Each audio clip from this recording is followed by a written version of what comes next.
Assalomu alaykum kuzatuvchilar. Sizlar bilan bugun men hayz buzilishi, bepushtlik mavzusida gaplashmoqchiman.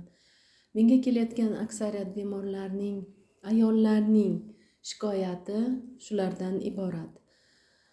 Men ularga albatta shikoyatlarni eshitib, hamma oshqozon ichaklarini bo'yicha hamma shikoyatlarni yozgan holda ularga tahlilga tavsiya qilaman. Tahlillarni o'zini o'rni juda katta. Hayz buzilish nima uchun kerak bu? Hayz buzilish nima, qayerdan kelib chiqyapti? Sabablarni axtarish kerak. Bepushtlikning sababi nima? Yosh organizm, oddiy tilda aytganda bu yosh zavod hisoblanadi.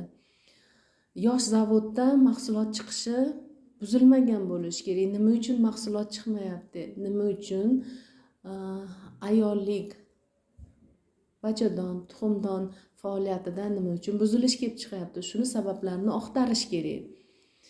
Endi hayz buzilish boshlangandan keyin yoki bepushtlik bilan murojaat qilgandan keyin ularning sabablarini ko'p axtarganimizda moddalar almashinuvi buzilish, oddiy uglevod, oqsil yog' almashinuvi buzilish yotadi. Gormonlarga shoshilmang. Gormonlarda albatta tavsiya qilamiz, o'zini o'rni bor. Tahlillar asosida gormonlar buyurish kerak. Endi gormonni buyurganda gormonlar organizmga kirgandan keyin o'zi yurolmaydi. Ularga taksi kerak bo'ladi.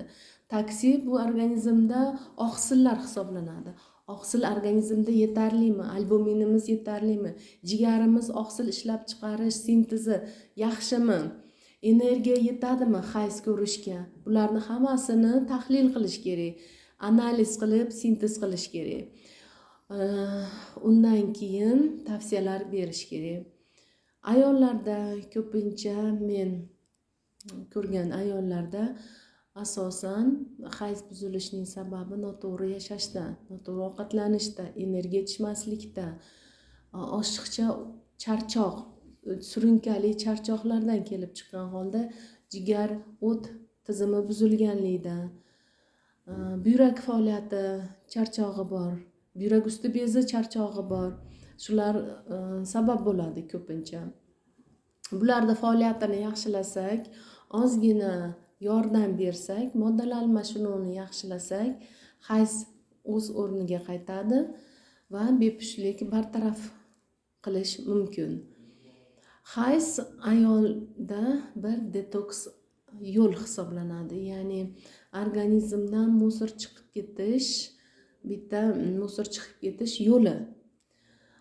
Organizmda musor ko'payib ketganda yoki energiya yetmaganda, bu musorni chiqarish uchun energiya yetmaganda hayz buzilish kelib chiqadi. Holbuki bu ayollarda undan tashqari buning sababida kelib chiqadigan qo'shimcha kasalliklarni rivojlanishiga olib keladi. Organizmda davolayotganda bir yaxlit, bir sistema holatida ko'rish kerak. Sistema holatida davolash kerak. Alohida buqoq, alohida qalqonsimon bezda buqoq deyishadi xalqimiz. Alohida hayz buzilishi, alohida bachadon, tuxumdon, alohida oshqozon ichak tizimini bu ajratgan holda davolamasdan yaxlit bir sistema holatida, sistemani bitta joyida buzilishi, qolgan joylarda ham buzilishiga olib keladi. Shuning uchun